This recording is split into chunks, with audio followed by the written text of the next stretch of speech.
Well, good evening, everybody. It's 5:30 p.m. on Tuesday, the 15th of March, 2022. So can I start by welcoming you all to this meeting of the Housing and Regeneration Scrutiny Committee, which, due to continuing COVID restrictions, is being held remotely via Microsoft Teams. Can I please remind all attendees to keep their microphones on mute and only unmute when you are making contributions to the meeting. As Chair and Vice Chair, myself and Councillor Mike Adams will have our cameras on and microphones on throughout. Anyone wishing to contribute should click on the hands up button to indicate that they wish to speak. Voting tonight will be via Microsoft Forms, and we will be voting on agenda items 3, 4, 6, excuse me, and 9. Votes may only be cast by elected members, and as you are all aware, a poll will pop up on your screens and you will need to click on either for, against, or abstain, followed by submit to vote. Any members with communication issues or who are joining us by telephone will be asked to state their votes. This meeting will be recorded and made available to view via the Council's website, except for discussions involving confidential or exempt items. Therefore, the images and audio of those individuals speaking will be publicly available to all via the recording on the Council's website at www.caerphilly.gov.uk.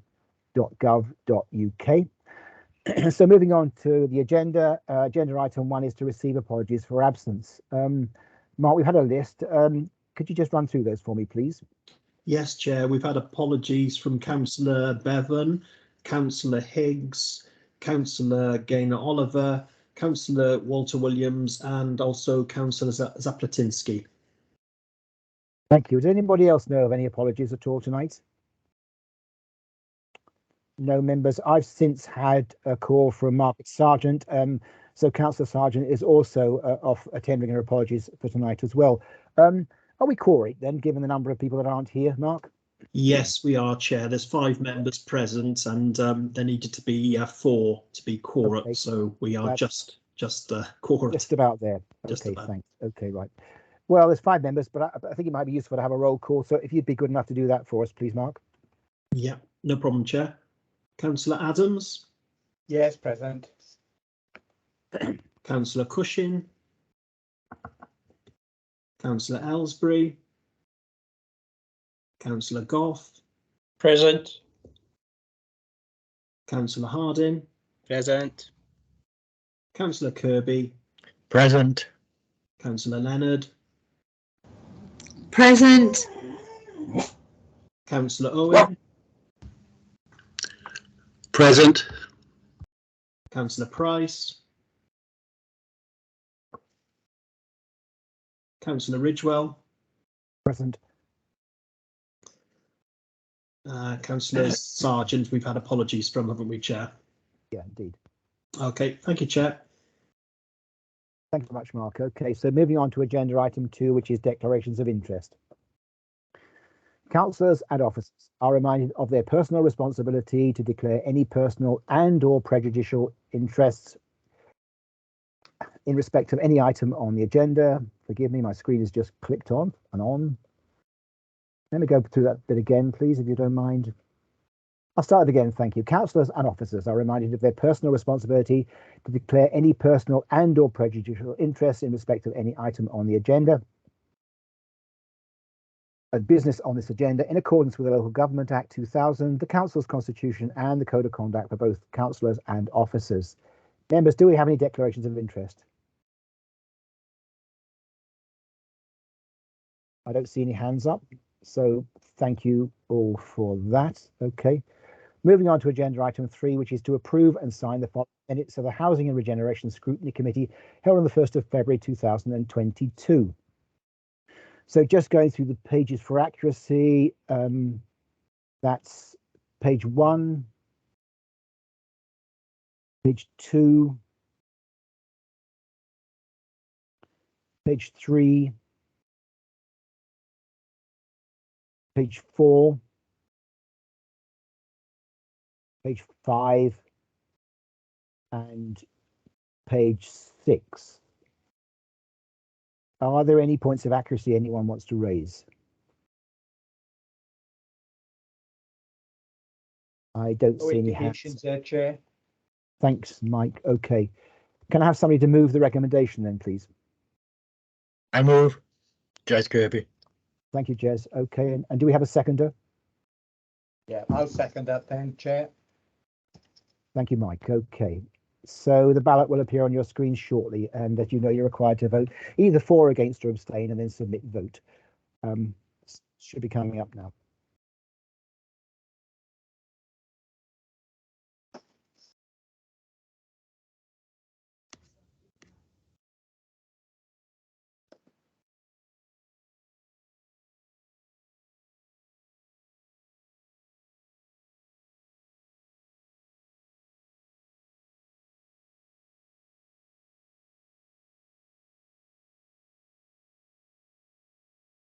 Yeah, that's been carried, Chair. 6 votes for, 1 abstention and no votes against.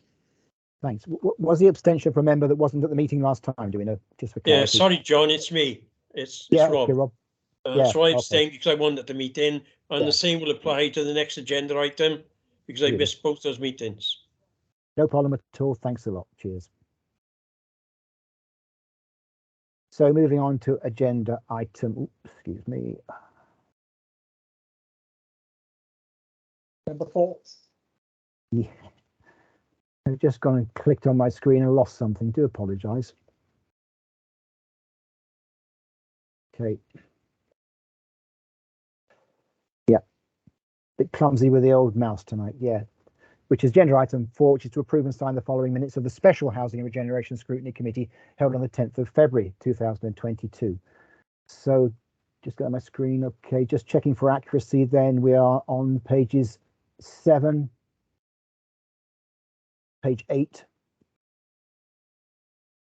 page 9, page 10, and page 11, page 12, finally page 13. Any comments on that or any points of accuracy anybody wants to raise? Don't see any hands. Do you, Mike, at all? No, let's get back on. Thanks. Okay. That's it. Yeah. Is that somebody move the recommendation? Did I hear? I move. Thanks, Jez, and a seconder again, please. I'll second. Philippa Thanks Leonard. a lot. Okay. Again, the ballot will appear on our screen shortly.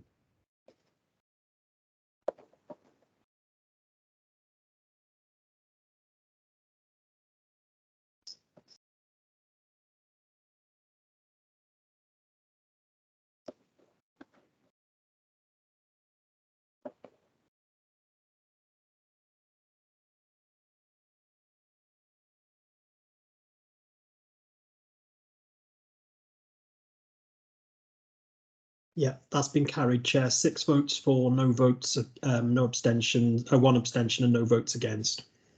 Great. Thank you very much then, Mark. Okay. So we move on to agenda item 5 now, which was consideration of any matters referred to in this committee. And I checked with the scrutiny officer. There weren't any call-ins, were there, on this one? No, Chair, no reports been called in at this meeting. Thanks very much indeed. Okay. We're whizzing through it tonight, aren't we? This is astonishing. Okay. So moving on to agenda item 6, which is the Housing Regeneration Scrutiny Committee Forward Work Plan, and that is over to you, Mark. So thank you. Thank you, Chair. Members are asked to consider the Forward Work Programme alongside the Cabinet Work Programme as appended to the report and to suggest any changes. The next meeting is scheduled for the 26th of April, but as members will notice that at this stage there's nothing in the Forward Work Programme for this meeting at this point. Obviously, it's the start of the pre-election period on the 28th of March, so this meeting would fall in the pre-election period. And so therefore, if there were anything to put forward for this meeting, it would have to be a report which wasn't politically sensitive. So at the moment, there's nothing for the 26th of April. The meeting after that is the 21st of June, and as members can see, that is a full meeting with four items on the agenda: the local housing market assessment, Welsh Government prospectus update, the gypsy and traveller accommodation assessment, and the low cost home ownership report. And also as an information item, we have the local housing strategy delivery plan. So if members are happy, I would like to seek approval to publish the Housing and Regeneration Scrutiny Committee Forward Work Programme onto the council's website. Thank you, Chair. Yes, thank you, Mark. Can I have somebody to move that recommendation? Forgive me, are there any questions on that, by the way? Yeah, can I just ask before we go that far, did any of the officers anticipate there may be anything that needs to come before us on the 26th of April? Good point, yeah. Can I just come in here, Councillor Adams, just very quickly? Yeah, I don't anticipate there'll be anything that isn't politically sensitive for the 26th of April. However, there may be some amendments that I'd like to propose for the schedule that's currently tabled for the 21st of June.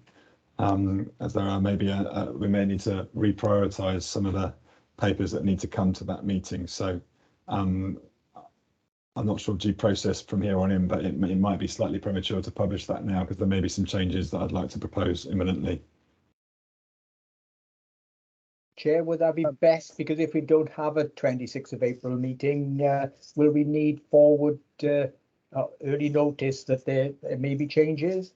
I'm just thinking this through. Yes, I mean, I do take your point, Nick, on that. It does make sense. Mark, from our perspective, can we delay the publishing pending just further discussions just to finalise those points? Yes, Chair. As the meeting for the 21st of June, the agenda might change. Obviously, the process would be the same that we usually go through, whereby with the approval of yourselves and as Chair and also the Vice Chair, the changes can be made, and then a notification could be sent through to the committee members when we know. But obviously at this stage we don't know. But as with all forward work programmes, they are subject to change, so we can still publish them. But obviously these forward work programmes by their very nature are very changeable. Thank you. Nick, you're happy with that? Yeah, absolutely. Thank you. Okay, fine. Okay, right. So yeah, coming back to, can I have somebody to move the recommendation then, please? Happy to move, Chair. Thank you. And the seconder? And second. Thank you, Mike. Okay. Again, the voting form will come up on our screens shortly.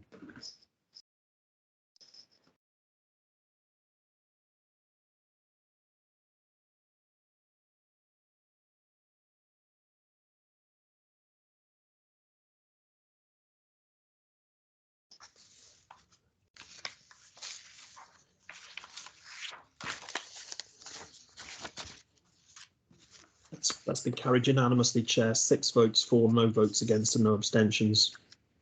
Thank you very much. Okay. So moving on to agenda item, give me 7, I believe. So these reports weren't brought forward, were they, Mark? No, none of the cabinet reports were brought forward for this meeting, Chair. Okay, thank you very much indeed. So moving on to agenda item 8, which is the housing revenue account budget monitoring for period 9. Now, I note that Councillor Cook sent his apologies tonight. So can I suggest that we go straight through to the officers? I see that Leslie is the report author, but I don't know whether Leslie, you want to speak on this, or Nick, you want to say some words first? No, it's over to Leslie, please, on this one. Fine. Okay. Thanks, Leslie. Over to you. Thank you, Chair. Well, this is the 4th report of 5 HRA budget monitoring reports that are reported to this committee throughout the year. The reports are for information only, to inform members of the projected financial position of the HRA this year. Members will recall previous reports throughout the year which were based on spend patterns at the end of June. You've had one at the end of August and the end of October. This report is based on the spend pattern at the end of December and is projecting an underspend of £9.7 million. The report notes the main variances and is in a similar format to the previous reports already presented this year in terms of the revenue costs, such as salaries, non-pay and debt charges, etc. The main difference from the previous report is obviously the final completion of the WHQS programme, but also the projected underspend of £8.6 million on the revenue contributions to the capital programme, which is shown on 5.7 of the report. Members will note that up until this point, we were still trying to complete the WHQS programme, and as a consequence of that, the progression of the PAMS programme, the Post Asset Management programme, was unfortunately delayed. to the point that we can now confirm that there will be very limited spend on this budget for the rest of the financial year. The PAMS programme has completed its surveys, however, for the first year and is due to commence next financial year. What that means for the HRA is the initial budget of £15.6 million, which is essentially to fund the HRA capital programme, will now not be needed in full this year. We anticipate to need around £7 million of that budget. The good news is that due to the ring fence rules, the underspend will be retained within the HRA and carried forward into next year, and has already been identified in the housing business plan as a funding source, which is next on the agenda, which ultimately means there is no requirement to borrow in the next financial year. Just a point of clarity really on 5.4.1. The last sentence should say the year-end pay and gain arrangement is likely to be in the region of 100k. It actually says 30k in the report. Not sure why, I've only just noticed it, so apologies for that, but it doesn't affect the actual outcome of the report. Thanks, Chair. Okay, thank you, Leslie. And the report will be corrected, will it, before publishing now? That 30k? Yeah. Yeah, okay, fine. Members, do we have any questions on this? Councillor Goff, Chair. Thank you, Chair. Thank you. Yeah, Rob. Thanks, Chair. If I can, there's on 5.2.1 there. It mentions vacant posts. How many vacant posts are currently in the department? Oh, that's a good question. If you bear with me, I'll find it for you, if you don't mind waiting a second. We've obviously had quite a turnover of staff throughout the year, and we've had some vacant posts where we couldn't actually recruit because of the pandemic, but we have started to recruiting those now as the pandemic is easing. But bear with me, and sorry, I'm just gonna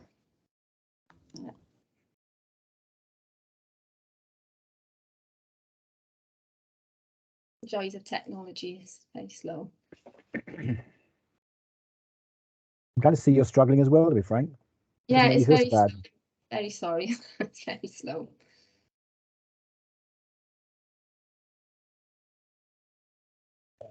Chair, we just had a note off Councillor Cushion as well that she's been having problems, but has been able to listen to some of it.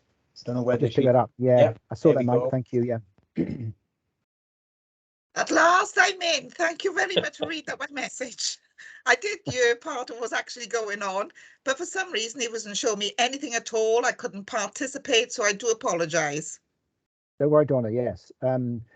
We can't really go back to the previous point clearly, but you know, if you have That's any all questions right. on this one, You carry on. I heard about the forward work plan and various other things, but I just couldn't actually participate, so I had to do a hard shutdown. So No I'm problem. back in now. Excellent. Okay, good to have you on board. Okay. Leslie, have you managed to get an answer yet, or are you Yes, still struggling? apologies for the wait. We have 53 vacant posts currently at the moment. Sorry, can I just test you a bit more, Leslie? Do you know what the split is there? I assume that some of those are blue collar or housing maintenance. Yeah. Quite a lot of them are blue collar. I haven't got the split, but I can see straight away there's 29 in the building maintenance, which are mostly blue collar. So I would say probably more than half of the vacant posts are blue collar. Yeah. Well, the building trade's gone nuts at the moment, isn't it? You know, it's just paying premium rates and in a bidding market for the highest paid. Sorry, but thanks, Leslie. Cheers. Welcome. Yeah, if I may, Leslie, I mean, clearly with those numbers, is that part of the reason why we've had some delays on completion in the WHQS, or hasn't that impacted on it? It has impacted, along with all the other things that's been reported throughout the year. So it's been the variety of the issues that's impacted on WHQS. You know, we had the extension for the 12 months, and we've met the deadline. But unfortunately, it's impacted then on our next step up in terms of maintaining the WHQS, which is our PAMS programme, which is hence why we've had the underspend to carry forward. Yeah. Okay, thanks. Yeah, well, perhaps it reinforces how important it is that we've got our apprenticeship scheme, doesn't it? Really, I think that's one of the key issues that I see coming out of this. Yeah, thanks very much. Are there any other questions on this at all? Anybody? Don't see any hands up. No. Chair, just a quick note onto the answer we've just had. Coming around Horton Park at the edge of Pond and Fife on Saturday, there was a big sign up asking for carpenters. Really? Did they have the rates up there as well or not? No, I don't think they did. No. There we are. Yeah, interesting times. Just on a serious note on that one, it is a core priority of mine to address this issue over the coming months, and as we embark on increased endeavour across the board, it is an acute issue that we're facing, and something needs to evolve in this space. Otherwise, it's going to continue to get significantly challenging. So it's definitely on my top of my priority list. If I can, just make a comment that it's pretty volatile, really, because I know a couple of people who are actually travelling across to Bristol to do work because the rates there are far higher, and they can afford to stay in Bristol and come back Friday evening. So it's not only just within the locality that we compete in and against other authorities, it's across the channel as well, which it makes it more challenging, really. Sure, I can see that. I don't know if I mean, Nick, one of the issues we've got, I mean, we're constrained, aren't we, by our pay rates, that sort of thing. I'll be interested at some time to hear your views on how you might be able to expedite that, because it is a real problem, isn't it, for all of us? Absolutely, happy to talk about that in due course. There's a lot of discussion ongoing across the council, and we've particularly got some interesting comparables against our peers in housing associations and local authorities, and so we're starting to understand where we might be able to move to, but there's a lot of work to be done. Okay, fine. Okay. I don't see any other hands up. Do you, Mike, see any other hands up at all? Nothing at the moment, Chair. Okay, fine. Well, thank you, members. Then, well, the recommendation is set out on page 27 of your packs, and as you're aware, we were requested to note the contents of this report, which we have done so. So thank you very much indeed. Which leaves us to move on to agenda item 9, which is the Housing Revenue Accounts Business Plan for 2022-2023. And as I said before, we don't have Councillor Cook here tonight. So, Leslie, I think it's down to you again. Well, I'll cover this one. We're doing a tag team, yes, and then Leslie can answer all the difficult questions. Please do. Thereafter. So it's for members to consider and take a view on the HRA business plan for next year, 22 to 23. Prior to approval at Cabinet on March 23rd. Also recommend the Cabinet submit this report to full council as it is an extension ultimately on our borrowing cap. The HRA business plan is an annual requirement of Welsh Government as part of annual submission for major repairs grant application. And as the plan hasn't been presented for approval in recent years, I'm very keen that we do put this in front of Cabinet going forward, as our objectives are increasing for the plan, and on similar time scales. It's prudent that members are formally updated on the financial position of the HRA investment programme on an annual basis from here on in to inform future decision making. And I just wanted to add a bit more kind of context and flavour to that, if I may, Chair. The business plan is a 30-year plan for managing all our assets and financing and the necessary investments. We should really only focus on the kind of early period, which is the 3 to 5 years where we have more confidence and more control on the assumptions, particularly on interest rates and rent increases, etc., which impact on the work which is currently underway. It's also key to note, and is set out within the paper, there are a number of core assumptions and sensitivities baked into the plan which affect everything. With one assumption of sensitivity changing, it will impact on a multitude of other assumptions across the plan. So it's quite a sensitive, finely tuned kind of model. As we've mentioned already, the situation currently is very volatile, with inflation in particular, but the impact on materials and labour, as we just debated, future rent increases, pay award uncertainty while still operating in the medium financial term plan will impact and change the plan in the future. As I set out and in the rent increase paper recently, the increased number of objectives for Caerphilly homes in stock condition, decarbonisation, tenant services, new build mean that there is a need to make the plan more visible at regular intervals, and to make sure that we can achieve our multiple objectives for the future. that leads us on to kind of the need for more borrowing. Our current borrowing level is circa 75 million in the previous plan, which was estimated at 45 million for WHQS and 30 million for initial investment for increased housing supply. However, the initial level agreed was always expected to change as we progress the new build programme. The number of units have increased by about 175 since the previous plan, and therefore in costs have increased significantly as a result of this kind of future development.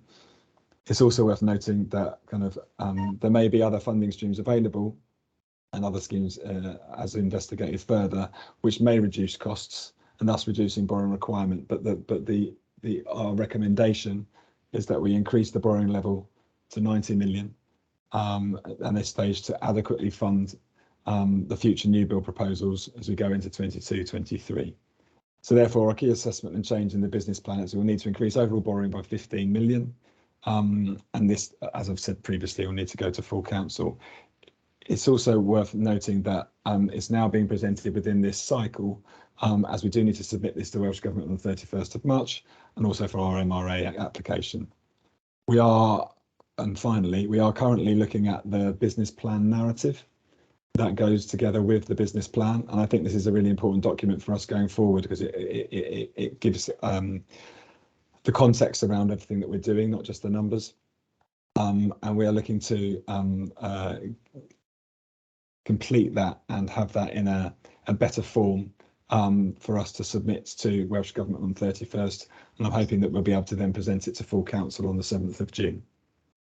And we can take any questions on the paper. Thanks very much. Thank you, Nick. Is Leslie going to add anything at this juncture, or are you just going to answer questions, Leslie? Is that the plan? Yep, you're smiling. Okay, good. Any questions, members? Just one on the interest rate in 5.12 there, Chair. We're starting off 2022-23 at 5%, and aren't we already above that, certainly for the next couple of months? So the falls that we're hoping for and predicting, and that's from outside sources as well, Leslie, some of the forecasts for inflation in the next few years? It is. It's apparently expected to slip slightly, which is why we put 5% in for the forthcoming year. And then obviously it's expected then to gradually reduce. Certainly still high over the next 5 years, because we would normally put in about 2% in typical years. So it's still quite high, but is expected to reduce. So it was prudent to keep it within those sort of projected levels within the plan. Right. I'm not to go off the handle just because of what's facing us at the moment and go too high and then hope for large decreases, as we all hope for with the current circumstances anyway. There we go. Thanks, Leslie. Thank you. Donna, Councillor Cushing, I think your hand's up. Yes, it is. Yeah, thanks, Chair. It was actually similar in line to what Councillor Adams said, because that's what I was looking at, the inflation rate at 5%. Is it anticipated though? Well, I know you said the reduction and everything on it, 3.4%, and I think it was 2 point something other percent in the following years come in. But if that actually does drop down lower, will you actually obviously then highlight that in an additional report in forthcoming months or years? Well, the business plan is an annual requirement to Welsh Government. So we would obviously, it will be reflected in next year's submission because these are projections anyway. So by the time we hit next year, we will know then in advance what the next couple of years are likely to be. So this is just an actual forecast. As Nick mentioned earlier, it's a 30-year plan. We only focus on typically 5 years, but recently we focused probably more on 2 or 3 at the moment because of the unprecedented increases. So yeah, it will always be adjusted as and when we know the actual values. All right, lovely, because I did notice the source was Statista or something, Rose? .com. There's plenty of sources out there, but they all say pretty much the same at the minute in terms of nobody really knows. Okay, thanks. Thanks, Councillor Cushing. If I may speculate, I'll ask you to speculate, really, Nick and Leslie, the impact of the situation in Ukraine. I mean, clearly that could have devastating effects on all sorts of plans that we've got at the moment. Is there anything that you do at this stage, or you're preparing for eventualities that could fall out from the circumstances that prevail over there at all? I mean, I think it's such a changing. It changes by the hour, by the day at the moment in terms of some of the discussions on the general crisis at the moment. But I think we're already seeing feedback from our supply chain partners where just the cost of fuel and therefore the cost of production and the cost of materials is, although it was already an eye-watering rate from the knock-on impact of Brexit and the pandemic. It's getting even worse now. You only see the cost of petrol and what's happening there, and then the knock-on of what that means to kind of production. We monitor it, and we will continue to monitor it as closely along with all our peers, and see what we can do collectively to address some of that. But yeah, it's so changeable that I'm confident that the plan is sustainable for now, and we're confident that the business plan is sustainable for now. Whether we have to change some of our strategy and some of our focus and some of our priority in the coming years, we'll need to keep that under constant review. And of course we would, and if any decisions need to be made, then we'll bring them back through the governance process. But yeah, it is unprecedented times. How many times we said that recently? But it is, again, unprecedented times, and we can't predict what the impact of a European war is going to have on our supply chain and the cost of labour and materials. Absolutely, and I mean, it just struck me that you prefaced everything by pointing out it's a 30-year plan, and yet within days, really, rather than even weeks, the world has changed quite markedly. But I mean, it is speculation, but I think it's worth raising because it's something that we hadn't foreseen, and and we just don't know what the outcome is. But you've given obviously the answer that you only could, and thank you very much for that. But I do have a level of do we have any further questions on this at all? Sorry, do you want to carry on, Nick? Yeah. No, sorry, I was just going to say that we do have a level of confidence, and because of the sensitivities, and because we know that if we do tweak them marginally, we know what the impact is. So as and when changes do occur that are concrete, we will then know what the impact is on the plan and how we need to then alter our business strategy. So I'm confident that the plan works for us. It may be quite a bad situation potentially, but I'm confident the plan is agile enough to evolve and to mean that we can make decisions. Thanks. Councillor Bob Owen. Did you say something? Did you have a question? Or was Okay. Bob Owen. Sorry, I couldn't see your hand up. Yeah, Bob, please fire away. Good evening, all. Yeah, this is more, I suppose, it's a bit of a curveball on this, in as much as I'm looking at what we're saying about, the WHQS and the fact that social landlords are also enforced to keep up their, the standards across their stock as well. As an authority in what we are doing and the budgets that we're proposing, and this is, as you say, is talking a long time into the future. How do we keep check on our partners, such as the various social landlords that we may be working with, and etc. How is control of their budgets, and the fact that we need to know that their tenants are having the equality of performance then, in keeping their properties up. Have we got a role in that? So it's a bit outside of what we're talking here, but I thought it was relevant. No, it is relevant, Councillor Owen, absolutely. And we need to know about not just our own tenants or contract holders as they're going to be known, but we need to know about all the residents that are housed with other landlords across the county borough, which is fine. We have a strong relationship with the major housing association partners, and I have a regular meeting, which is called our Affordable Housing Partnership. We signed a memorandum of understanding with the main ones that you may have seen in the press last year or the year before that, so we can have a senior discussion with their chief executives about the kind of state of their stock, how they manage, how their tenants find them as landlords. They all have to submit, as we have done, tenant satisfaction surveys to understand what their tenants think about them as landlords, and kind of the response on repairs, and how the value for money for their rent, etc. So we do keep a handle on that as well. Welsh Government obviously convene debate with all of the landlords and understand how they perform, and have a number of metrics that they monitor the housing associations, and indeed Welsh Government regulate the housing associations. and they have to kind of submit regulatory judgments, I think is what they're called. Maybe called something slightly different, but on their performance in terms of how they perform against the regulator's eye. So there's a number of ways and means that we can, both from a soft kind of approach in terms of a partnership approach and having open dialogue with them, understand how they're performing, but equally from a kind of legislative angle, which is the regulator, which Welsh Government regulate all the other housing associations. So we can find that out. And I have only been in post for 3 months, but I feel that we do have quite an open and transparent relationship with them, and we can ask them and raise issues, whether there are issues that our residents, not our tenants, have raised, and we would be able to raise that with them and be confident that they would address that in partnership with us. Well, that's good to know that we've got plenty of linkages both ways then. Thank you. Okay, thanks for that. Yeah.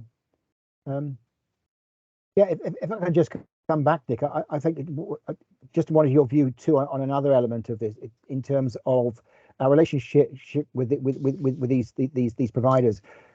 We're also in conflict with them, are we not? Then, in terms of skills and staff and that sort of thing. I mean, what's your take on that situation, really? Because it is something that we need to consider, and I'm sure you are. Comes back to the previous point that Councillor Gough kind of raised a few moments ago. There is a lot of competition out there for skilled workforce, and there is a disparity, unfortunately, in terms of what the private sector, because they are essentially quasi-public private sector housing associations, and what they can afford to offer. There is a big piece on skills. And you mentioned apprenticeships, and I'm very keen to work internally within the council to look at our offer in terms of learning and development. There is a huge green skills agenda on the horizon where everyone needs to upskill, and we will work in partnership with our housing association partners and Welsh Government and the WLGA and all other partners around how we can work together to upskill, because we don't want 22 different versions or however many other HAs there are that operate in Wales, along with other housing, with other local authorities, to kind of address this. So it's it is absolutely something that is on the radar. We are competing also in terms of development capacity and potential, but the partnership that I mentioned earlier, and the memorandum of understanding that we've written with all of our HA partners that are in that partnership, there is a spirit of cooperation, a spirit of kind of shared learning, shared understanding, and practice, and skills is a huge part of that. So I'm directly going to be working with them on that agenda to see how we can benefit from that, but also learn lessons from what they've already done, so we can look to roll that out for ourselves. But this is an area of focus which will be here for. It's not a quick fix. It's not an overnight thing. It's something that we need to lay the foundations for correctly to make sure that it is bedded in within our workforce. So there is a culture of ongoing learning, a culture of ongoing development. So it's not reviewing it in 2 years and realizing we've got a skills gap. That is a continued education. You're on mute. Nick, you've gone on to mute. Oh, sorry, did you miss the last thing? Can you hear me? Yeah, I did, sorry. I can now, yes. You missed the last couple of sentences you had. Sorry, if I did go on mute. No, I was just saying about sharing skills and knowledge across the sector and making sure that it's not just a one-time review. It's something that needs to be embedded in everything we do, and an ongoing education across our sector. Indeed, and I suppose the cautionary note is that what we don't want to be doing is training up staff and having them leave into the private sector immediately afterwards. Maybe there's some sort of retention clause or something that might come in. But I think we've discussed this enough. Were there any other questions on this particular matter that anyone wanted to raise? I don't want to hog it myself.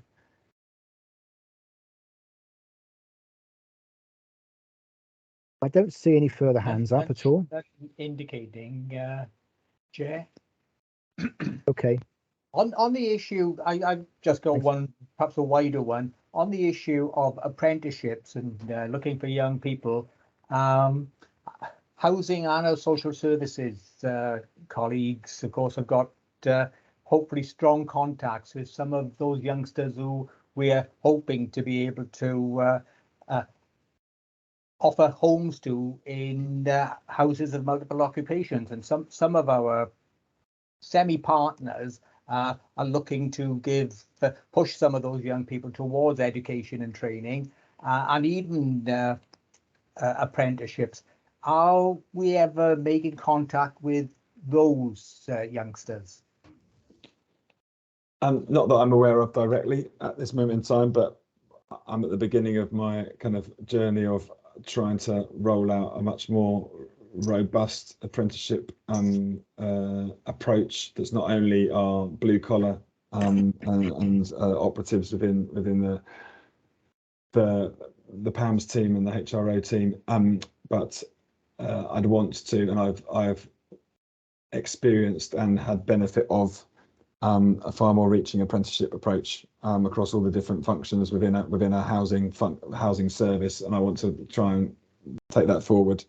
And I'm having discussions with our human resources team on that, and that will then open up the other avenues of where we can go and target those that may be interested in kind of benefiting from those schemes. I mean, we're doing stuff with Wales Careers Week coming up shortly. We're looking at a lot of other ways of trying to attract people into what I feel is a lifelong and very rewarding career in housing on many different angles. And if I'm happy to get up on a soapbox and preach the good news and to try and attract as much talent as we can into the business, because we definitely need it.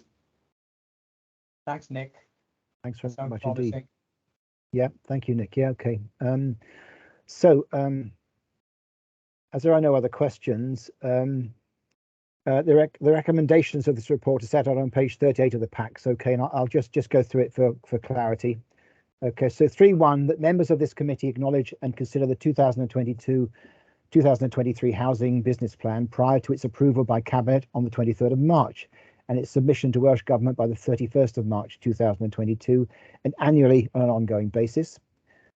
3.2 being that members recommend that Cabinet approve the submission of this report to Council to request an extension on the HRA borrowing cap to 90 million to allow a new build programme to progress. A provisional date for the Council has been set on the 7th of June 2022.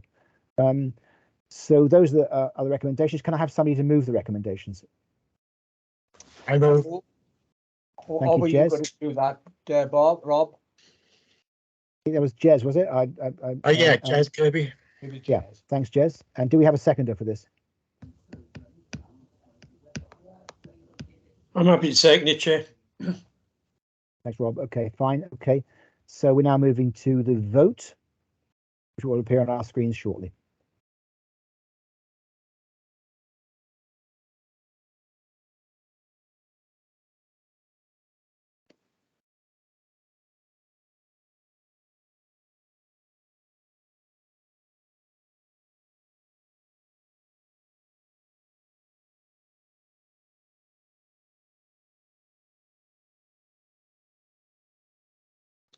That's been carried unanimously, Chair. 8 votes for, no votes against, and no abstentions. Thank you very much indeed, Mark. Okay, so that largely brings us to the end of the meeting here. So can I just thank you all for attending this evening. There's some we're not entirely sure whether the meeting in late April will actually proceed. If it does, then I shall still be the incumbent here sitting and chairing it. If it doesn't, then this will be my last time chairing this particular committee. And so in the case I don't get the chance to say it all beforehand, can I just thank you all for your help and support in this all the way through. But above all, I want to say thank you again to our housing team. Welcome Nick to the new post. He seems to be bedding in really, really well, which is excellent. And I'm sure it's going to be onwards and upwards with a blue sky scenario ahead of us. So thank you all very much indeed. Have a good evening, and I'll speak to you again soon. Bye. Thank you, Councillor Ridgway. Thanks to you, John. Thank you very much.